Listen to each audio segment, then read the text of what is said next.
Session 11, and we'll begin. It's Queering as Land Developing Movimiento Discourse, and we'll begin with Damien Montaño, and he's from Casa Fullerton. His title is Braiding Queer Two-Spirit Chicano Strands of Identity into a Trenza of Strength and Assistance. Okay, everyone, my name is Damien Montaño. I'm from Casa Fullerton University, and I really want to thank everybody for coming today. I know it's a hectic day, everyone's leaving, coming in and out, so hopefully we can just walk through this together. Like Jennifer mentioned, the name of my topic is Braiding Queer, Chicana, and Two-Spirit Strands of Identity into a Trenza of Strength and Durability. So just to kind of start off, I wanted to talk about like the areas that I was focusing in, and I was really focusing around a series of cultural questions, but one in specific that was if queer Chicana writers identify with the indigenous role of Two-Spirit. So before we dive in, I just wanted to give you a little foundation of the frameworks that I'm coming from. This topic will be discussed in areas such as queer studies, women and gender, Chicana and Chicano, as well as indigenous studies. And it's here as well I wanted to mention that I was aiming for an approach that was more close to close readings and pulling from oral histories and personal narratives to kind of form my theories about the subject.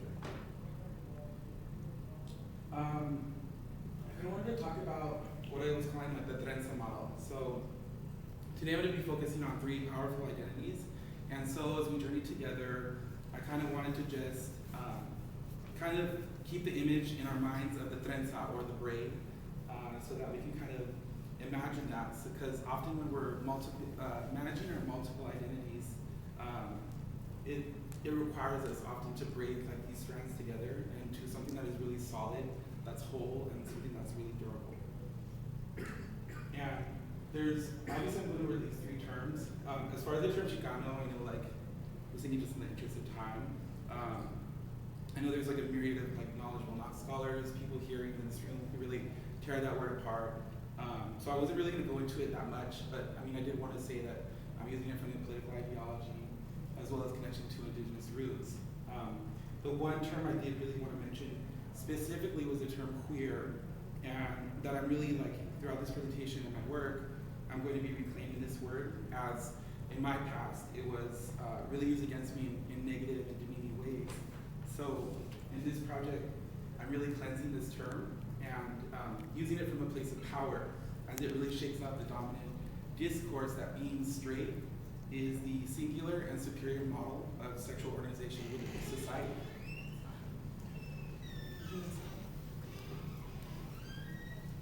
So here I want to really discuss the concept of Two-Spirit and how it's used both historically and in the present.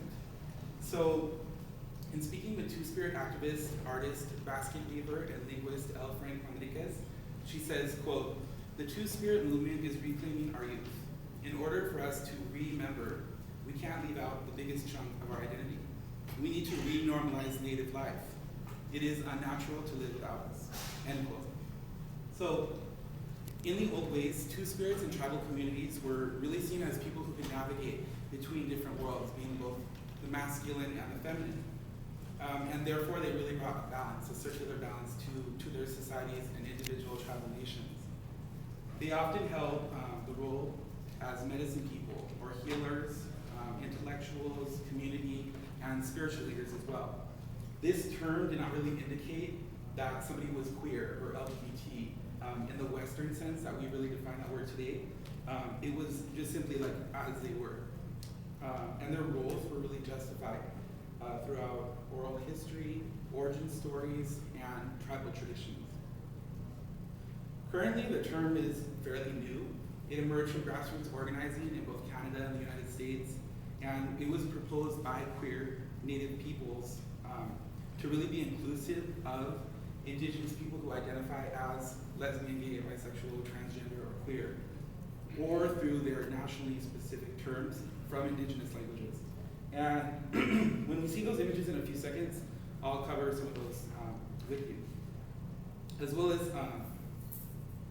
I want to acknowledge that language has limits in itself. So, and as Native people, our identities are deeply complex. So here I kind of just wanted to break down in 3 points to kind of talk about Two-Spirit. So the first is gender constructions and roles that occurred historically in Native gender systems. So this is something that has been part of our past, and it's something that is still part of our present. The second point will be contemporary Native people who are continuing and reclaiming these roles. So right now there's a movement that's happening where Indigenous queer people are really taking back their histories and really reviving and resurrecting these traditions that really went underground. And then as well as GLBTQ people, Native people more broadly, Native people who identify as queer or GLBTQ. And as part of my personal story, I would say I fall more into the second and third, and that's something I've come to in the last 5 years in the city. So I just wanted to highlight some of the historical and modern Two-Spirit peoples, and just give you some kind of images. So I wanted to move in an Earthwise direction, starting with a female Two-Spirit on the left here. And this is a Quechua Two-Spirit from the Yuma, Arizona Nation. Here, this woman plays the role of the warrior. So she performs the masculine gender within her tribal society. The second picture here is the Mushe of Juchitan. In Juchitan, Mushes are the third gender, and this is the area of Oaxaca in Mexico, which is very interesting because the documentary Juchitan, A Queer Paradise, really brings to the foreground this third gender, and it really proves like the resistance and the strength and durability of our people after hundreds and hundreds of years of colonization, that this gender role has really stayed fixed and integrated into our society. As well as the third Two-Spirit here, I want to talk about Wiwa, and this is the Ihamna. So these terms like the Mushe and the Ihamna, these are the nationally identified terms. So Two-Spirit is what we might use as kind of an umbrella term, and then individually within their nations, people have their own names for who they are. And then I just wanted to kind of expand on Wiwa because Wiwa is very important to me. She was part of the Zuni Nation, and she was really beloved by her people because she was a spiritual expert. She was someone who participated in both male and female ceremonies. When they buried Wiwa, they buried her in the center of the cemetery, so that she really represented both sides of the gender system. And then the last but of course not least is our final Two-Spirit, Fred Martinez. And he is what the Diné, or the Navajo Nation, calls the Nakli. So Fred Martinez was actually brutally murdered as a result of being Two-Spirit within a New Mexico community.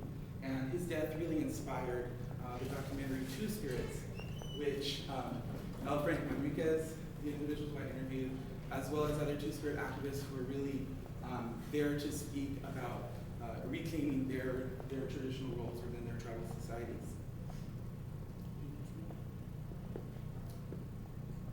What I was calling a colonized eroticism, because I was thinking about this sexual conquest that was taking place at the same time. There was really this cultural and religious conquest that was happening, and I think it's really absent from the historical narrative.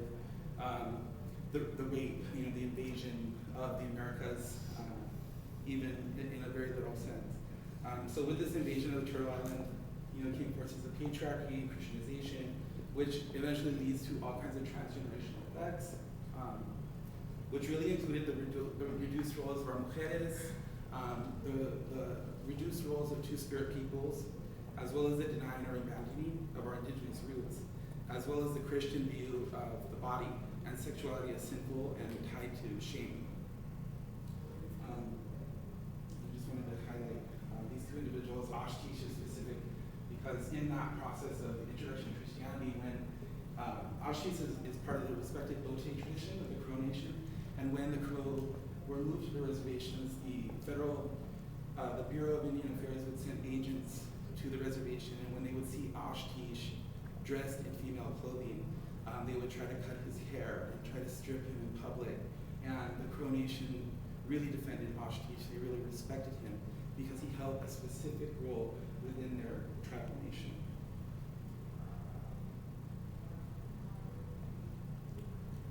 I really wanted to focus on kind of, as I'm talking about the braid, about really braiding those three identities into the trenza.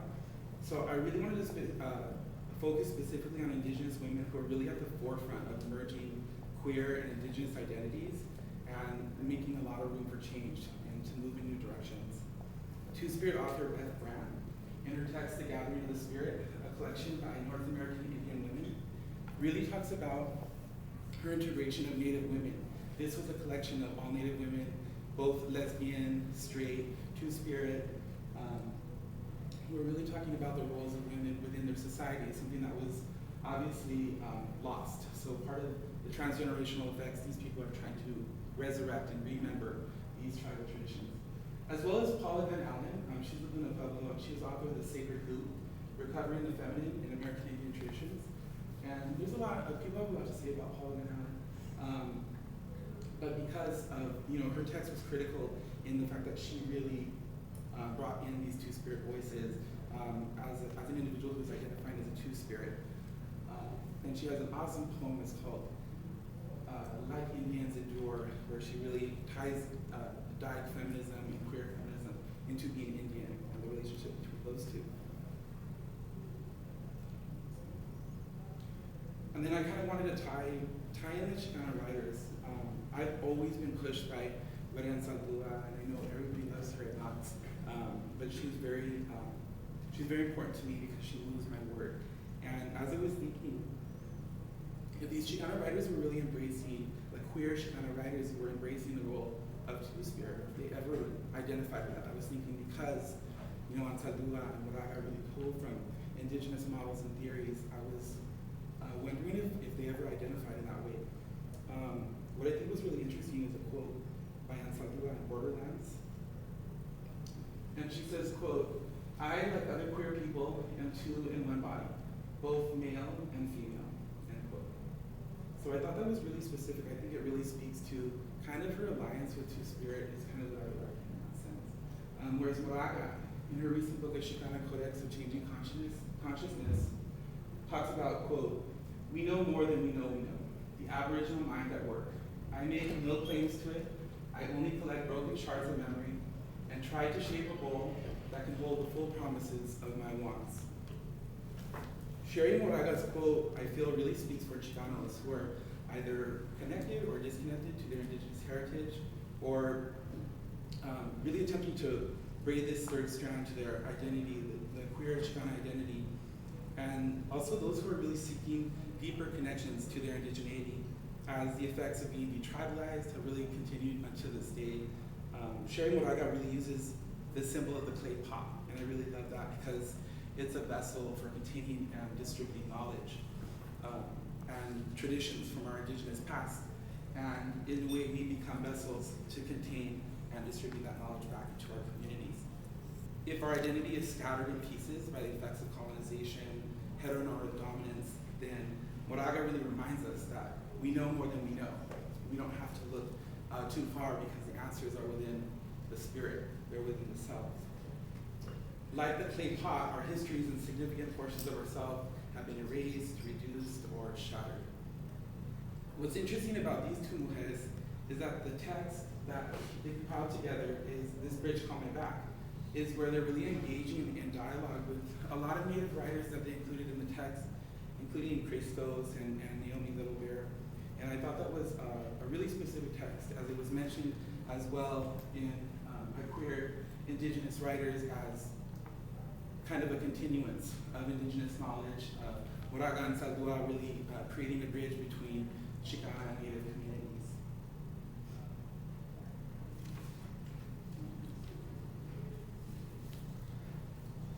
And as I was beginning to close, I just kind of wanted to talk about what was leading to what was called the Sovereign Erotics. This is a text that really inspired a lot of this work that I was really assembling this for this NACCS. And it's really defined as Native scholars tied to Native communities defining Native studies, when often it's been non-Native scholars, divorced from Native communities defining who we are. So in this case, the Sovereign Erotics is that we're taking back our sexualities, we're taking back our gender system, we're taking back the identities that either have been erased or sent underground so that we can really remember.